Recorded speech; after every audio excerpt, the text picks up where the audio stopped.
Artista versus obra. Hoje é sexta-feira, faz um frio gostoso, mais um dia na minha vida monótona, mais um, menos um. Moro com 2 gatos em um apartamento de 3 quartos, 2 andares e 3 banheiros, numa cidade no interior de Minas Gerais, Brasil. Dito isso, talvez você possa imaginar que tipo de pessoa eu sou, ou crie uma opinião sobre mim baseada no que eu acabei de contar. Talvez não seja uma opinião positiva, mas em minha defesa devo dizer que meu caso tem certas peculiaridades. Por exemplo, o lugar onde se encontra meu pequeno castelo, uma cidade mediana, apesar de trazer divino no nome. Não digo isso falando mal, mas pelo contrário, com todo respeito à Estrela do Oeste, que tanto me ensinou, muitas vezes pelo ódio à verdade, ou tédio, mas de qualquer forma me ensinou o que é isso que chamam de amor. Esse lugar que habito, que é também como um espaçoporto no meio do nada, moro em um estúdio digno de artista. E talvez esse seja o ponto mais peculiar dessa minha história, que até ontem eu me considerava um artista. E ser artista era a pulsão identitária que me movia para frente e me mantinha no sacrossanto caminho da arte, essa força superior que por muitos anos foi a lente pelo qual eu vi o mundo. A arte, a grande arte.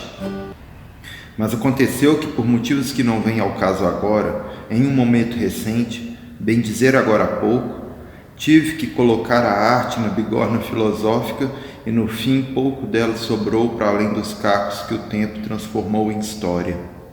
Se até ontem a arte artista tinha alguma potência real, como contraponto à cultura em um jogo dialético como propunha Godard, agora, no momento em que estamos, mergulhados na síntese sintética da contemporaneidade, onde os velhos conceitos já não se sustentam no ar, pois como cinzas voam pelo vento tecnocrático pós-moderno que desfaz o sentido das coisas em 2024. Não há mais como negar, de fato, a arte morreu. Mas então, o que sobra? A obra.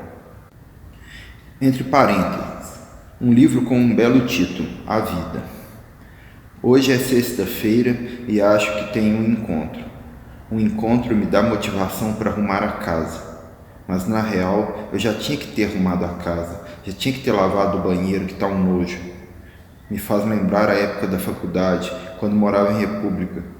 Se entrasse alguém aqui agora, eu poderia dizer: você já viu um banheiro de República Universitária masculina? Pois bem, eis aqui um exemplar. Credo, eu sou um adulto agora. Um macho adulto minimamente funcional que consegue manter uma casa limpa. Será? A verdade é que eu tenho um diagnóstico neurodivergente que justifica minha dificuldade de fazer coisas que não quero. Minha cabeça vai embora e entro no modo pasta de amendoim. Ou pelo menos essa é a justificativa psicológica do porquê nunca consegui manter um emprego fixo por mais de 2 meses. Ou como eu dizia para mim mesmo até agora há pouco, é porque eu sou um artista. Ou ainda poderia jurar que isso é algo geracional e que só é um grande azar nascer millennium. Para no fim, usar meu privilégio de classe média para viver na flauta, como diz minha mãe. Que sou daquelas pessoas que não gostam de pegar no pesado, talvez diria meu avô. Bem, quanto a isso talvez estejam certos, mas apesar que não sou necessariamente contra o trabalho, acho até que é grandioso, mas sou mesmo contra essa noção de emprego no sentido organopédico da coisa, sabe? Tipo quando a sociedade te coloca um rótulo e você passa a ser aquilo que você faz, como se aquilo que você investe o tempo fazendo, seja por qual razão for, determine quem você é. Acredito que antes de tudo somos iguais em nossa natureza criativa. Vivemos em uma sociedade de classes patriarcal, racista, cruel e desigual, onde somos divididos, dentre outras formas, pelo que fazemos com o nosso tempo. Assim, nesse contexto, artista se torna aquela pessoa que pode dedicar seu tempo a alguma atividade criativa de maneira consistente. Em termos empregatísticos, paga boletos com sua arte. Artista é quem paga boleto com sua arte, ou não. Se não consegue pagar seus boletos com sua arte, será aquela artista que alguns veem como amador, um artista em potencial, diriam outros. Enquanto no fim, Acho que artistas são as pessoas que acreditam tanto no que fazem e como fazem, que estão dispostos a entregar tudo o que têm pela própria arte. O que talvez nada mais seja do que a forma única como cada um vê a vida, sua própria pegada deixada como um picho no labirinto que é a história humana. Pois como indivíduos da mesma espécie e sapiens sapiens, todas as pessoas têm a fagulha da expressão individual, seja ela qual for. E se historicamente a nossa ideia moderna de artista começa na Revolução Industrial Burguesa como um sinônimo romântico de liberdade, no mundo de hoje, imersos em uma sociedade do desempenho como indicada por Byung-Chul Han, penso que cada um se torna um produto vendável de si mesmo em uma performance constante. Seja qual for a função que exerce na sociedade e como gasta seu tempo, pode-se argumentar que qualquer pessoa hoje é realmente um artista aos moldes de Andy Warhol. Resumindo, o que quero dizer é que o conceito que fazemos de arte e artista é algo que perdeu seu sentido funcional como sinônimo de liberdade e criatividade. Nos dias atuais, onde a hiperprodução de tudo consome as existências humanas, arte e artista se torna mais um commodity. Na nossa sociedade de classes desigual, algumas pessoas podem exercitar criativamente, livremente, sua individualidade e sua expressão e serem reconhecidas como artistas. Outras não. Mas se por princípio não compactuo com a ideia de uma sociedade dividida por classes, sendo artista uma classe nessa sociedade, não posso mais me reconhecer como artista. Segunda parte, sobre a obra. Ano passado teve uma grande obra aqui em casa. Quebraram o teto para abrir uma escada até o terraço que virou um novo andar, um feito de engenharia doméstica. Vendo o pessoal que executou o trabalho de forma diligente, metódica, artística, por que não?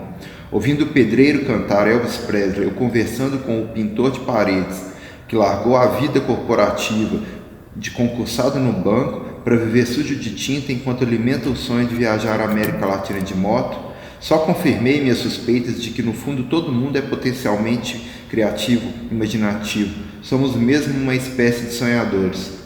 As pessoas são gênios em seus mundos, suas pequenas ideias e seus grandes feitos imaginários dos quais só elas mesmas sabem.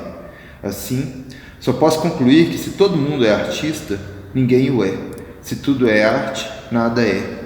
Tal afirmação parece soar um tanto quanto dramática e, por que não, deprimente. Mas parece ser mesmo a verdade filosófica do nosso tempo. Os vários fins de uma grande máquina civilizatória humana que se dissolve no progresso corrosivo de um futuro de todo incerto. O fim da pintura, do cinema, o fim da história e da ciência, ou pelo menos de como entendemos essas coisas até então.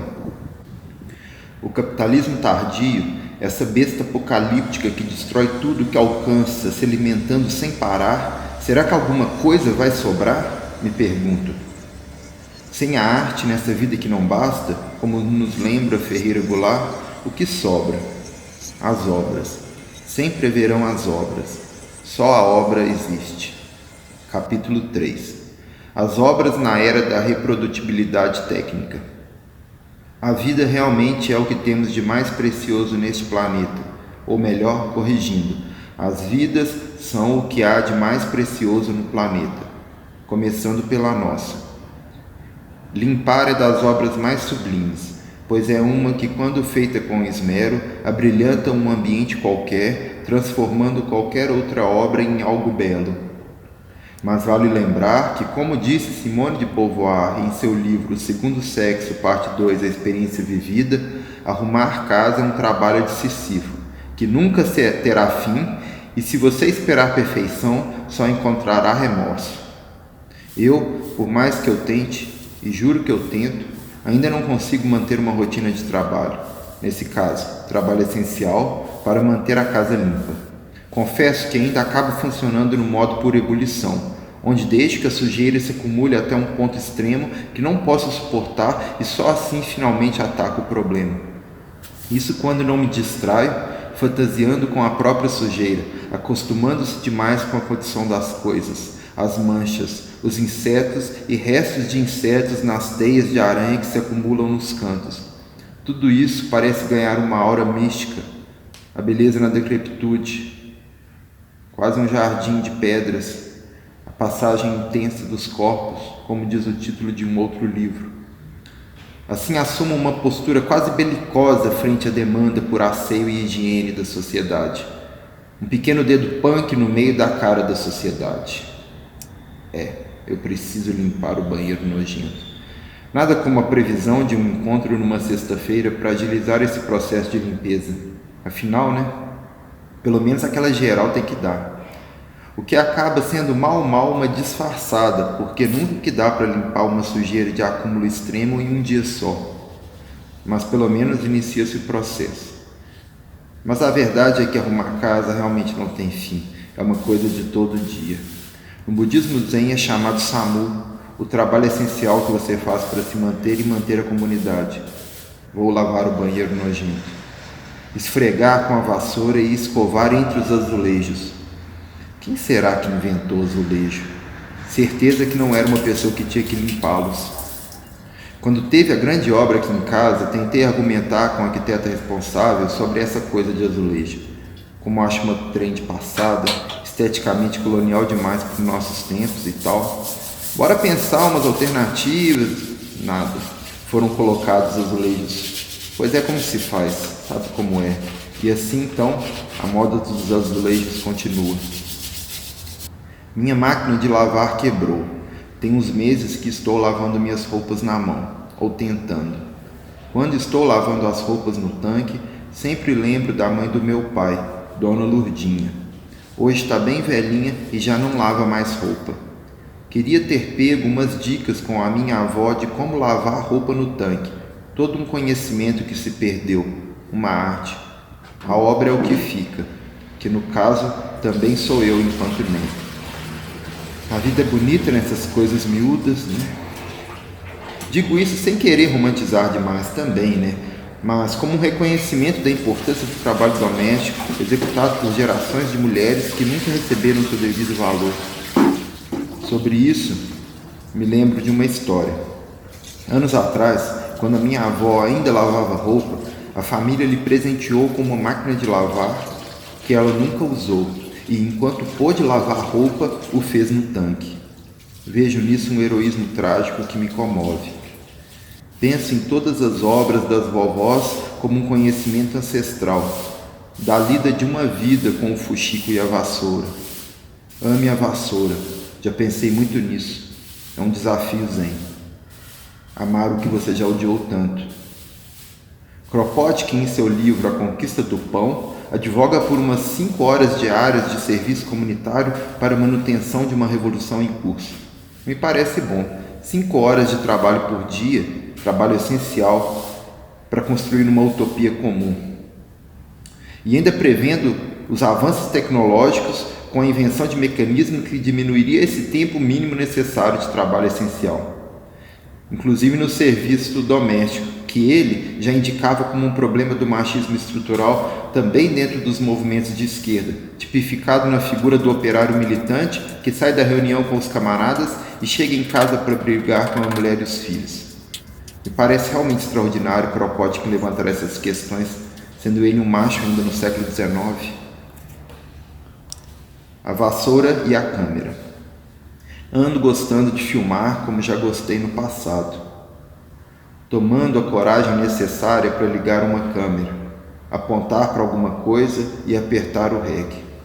Se isso é arte, não tem a menor importância. Acho que importa como obra mnemônica, nisso já se justifica, como uma cápsula do tempo, para recordar. Ontem podíamos escolher fechar os olhos, nos esconder. Hoje já não se pode fugir da realidade que é a vida passageira, que só existe no momento presente. A vida que é a grande obra. A técnica, a maneira, o aparato é só memória. Só a vida existe. Conclusões. 1. O capitalismo é uma merda. 2. Sou um sujeito de sorte apesar do azar de ter nascido milênio. 3. Quem arruma sua casa? 4. Todo mundo é artista, logo ninguém é artista. 5. Só a obra existe e a vida é a maior obra. Nada que isso seja de fato conclusão de coisa alguma. Só pensei em expor esses pensamentos sobre os quais andei me debruçando nos últimos meses enquanto arrumava a casa, ou mais geralmente, quando deveria estar arrumando a casa. Se alguma coisa do que falei fez sentido para você, fico feliz. Deixe um comentário aí, sei lá. Ou se eu te ofendeu, foi mal, de rocha. É que é estranho colocar as ideias no mundo assim de forma tão crua, quase. Mas talvez no fim é sobre isso mesmo. A felicidade só existe quando compartilhada. Se expor de maneira sincera, sem esperar um resultado, mas fazer porque tem ganas de fazer. A obra vem primeiro. Valeu, até, paz e tranquilidade.